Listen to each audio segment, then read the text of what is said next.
तो भारत के higher education system में एक बहुत बड़ा बदलाव होने जा रहा है।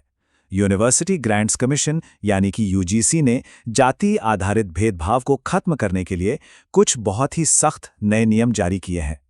पर सवाल यह है कि क्या ये नियम सच में बराबरी लाएंगे या फिर ये एक नई बहस को जन्म देंगे। चलिए इस पूरे मामले को जरा गहराई से समझते हैं। तो आज हम क्या क्या देखने वाले हैं। सबसे पहले तो यूजीसी के इस नए आदेश को ही समझेंगे, फिर ये नियम असल में काम कैसे करेंगे और इनकी जरूरत ही क्यों पड़ी, इस पर बात करेंगे। इसके बाद हम कैंपस में जो विवाद छिड़ा है उसे देखेंगे और आखिर में इन नियमों के क्या परिणाम हो सकते हैं, इस पर भी एक नजर डालेंगे। तो चलिए शुरू करते हैं। सबसे पहले ये यूजीसी का नया समता जनादेश आखिर है क्या, और ये कैंपस में बराबरी लाने के लिए कौन सा नया फ्रेमवर्क तैयार कर रहा है। देखिए, इन नियमों की जो सबसे दिलचस्प बात है ना, वो है भेदभाव की परिभाषा। यूजीसी ने इसका दायरा बहुत बड़ा रखा है। मतलब ये सिर्फ जाति या धर्म तक ही सीमित नहीं है, बल्कि ऐसा कोई भी बर्ताव जो किसी भी छात्र के लिए बराबरी के मौके को कम करता है, उसे अब भेदभाव माना जाएगा। तो इसका सीधा सीधा मकसद क्या है? मकसद है भेदभाव को जड़ से उखाड़ फेंकना, खासकर एसटी, एसटी और ओबीसी समुदायों के खिलाफ। और यहां एक बहुत बड़ा पॉइंट है, ओबीसीज को भी इसमें साफ तौर पर शामिल किया गया है, जो पहले के नियमों में इतना क्लियर नहीं था। ठीक है, नियम तो बन गए, पर ये असल में काम कैसे करेंगे? मतलब जमीन पर क्या होगा? तो यूजीसी ने इसके लिए पूरा सिस्टम बनाया है, जिसमें नई कमेटियां और नई प्रक्रियाएं शामिल हैं। तो देखिए, हर कॉलेज और यूनिवर्सिटी को ना अब एक मजबूत ढांचा बनाना होगा। और ये सिर्फ एक कमेटी नहीं, बल्कि एक पूरा इकोसिस्टम है।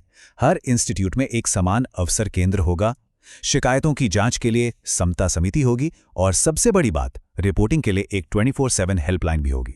और ये जो पूरी प्रक्रिया है ना, शिकायत दर्ज होने से लेकर उसके निपटारे तक, इसे पूरी तरह टाइम बाउंड कर दिया गया है। सोचिए, शिकायत मिलने के 24 घंटे के अंदर मीटिंग करनी होगी और 15 दिनों में रिपोर्ट देनी होगी। इसका मतलब साफ है कि अब मामले लटकेंगे नहीं, जवाबदेही तय होगी। लेकिन यहां एक बड़ा सवाल उठता है कि आखिर अचानक से इतने कड़े और इतने बड़े नियमों की जरूरत पड़ी क्यों? ऐसा क्या चल रहा था हमारे कैंपस में? इसका जवाब शायद इस एक आंकड़े में छिपा है, और ये आंकड़ा वाकई चौंकाने वाला है। एक स्टडी के मुताबिक वंचित जातियों से आने वाले 75% छात्रों ने कहा कि उन्होंने कैंपस में भेदभाव झेला है। मतलब आप सोचिए, हर 4 में से 3 स्टूडेंट्स को भेदभाव का सामना करना पड़ा। ये नंबर अपने आप में बताता है कि प्रॉब्लम कितनी गहरी है। और बात सिर्फ एक स्टडी की नहीं है। असल में पिछले कुछ सालों में भेदभाव की शिकायतें 100% से भी ज्यादा बढ़ गईं। इतना ही नहीं, सुप्रीम कोर्ट ने भी इस मुद्दे पर चिंता जताई थी। तो इन्हीं सब वजहों से यूजीसी को यह कदम उठाना पड़ा। लेकिन जैसा कि अक्सर होता है, इतने बड़े बदलाव को सबने हाथों हाथ नहीं लिया। इन नियमों के आते ही कैंपस में एक नई बहस छिड़ गई है।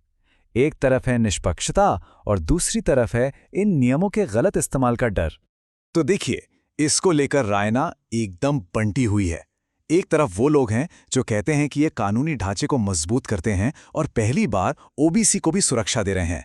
लेकिन दूसरी तरफ जो लोग इसकी आलोचना कर रहे हैं, उनका डर है कि ये नियम एक तरफा हैं और झूठी शिकायतों का प्रावधान न होने से इनका गलत इस्तेमाल हो सकता है। और जो छात्र विरोध कर रहे हैं, उनका सबसे बड़ा डर इसी बात को लेकर है। उनका कहना है कि किसी पर भी बिना किसी आधार के आरोप लगाकर उसका करियर खराब किया जा सकता है। उनकी एक मुख्य चिंता ये भी है कि नियमों के फाइनल ड्राफ्ट से झूठी शिकायतों पर कार्रवाई करने वाला क्लॉज हटा दिया गया है। तो अब सवाल यह है कि आगे क्या होगा? अगर कोई इंस्टीट्यूट इन नियमों को नहीं मानता तो, और स्टूडेंट्स के लिए क्या दांव पर लगा है? और देखिए, यूजीसी ने इस बार बिल्कुल साफ कर दिया है कि ये नियम सिर्फ कागजी सलाह नहीं है। जो भी संस्थान इनका पालन नहीं करेगा, उसके लिए अंजाम बहुत गंभीर हो सकते हैं। उनकी फंडिंग रोकी जा सकती है, नए डिग्री प्रोग्राम चलाने पर रोक लग सकती है, और यहां तक कि उनकी मान्यता भी रद्द की जा सकती है। और यहीं पर आकर हम इस पूरी चर्चा के सबसे बड़े सवाल पर रुकते हैं। क्या ये नए नियम सच में कैंपस में बराबरी का माहौल बना पाएंगे, या फिर ये समाज में जो दरारें पहले से हैं उन्हें और भी गहरा कर देंगे? खैर, इसका जवाब तो वक्त ही देगा, लेकिन एक बात तो तय है कि भारत की हायर एजुकेशन एक बहुत ही अहम मोड़ पर खड़ी है।